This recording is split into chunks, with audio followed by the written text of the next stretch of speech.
তো বন্ধুরা, আমাদের বাড়িতে আজকে আমার মা রান্না করেছিল শনিবারের স্পেশাল রুই মাছের কারি, আলু পটলের কারি।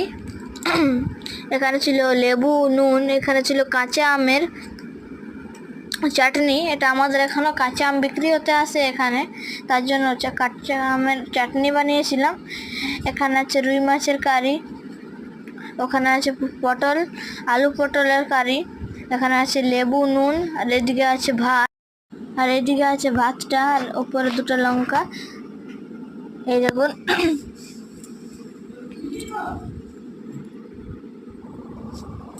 এতটাই আজকে আমাদের রান্না হয়েছিল। এগুলো আজকে আমাদের শনিবারের স্পেশাল। জানি শনিবারে কেউ মাছ মাংস খায় না, আমাদের বাড়িতে গেস্ট এসেছিলো তার জন্য বানানো হয়েছিল। এটাই আমাদের আজকে দুপুরের মেনু। তো আগামীকাল আর একটা ভিডিও নিয়ে আসবো। এই ভিডিওতে 10,000 সাবস্ক্রাইবার করে দাও।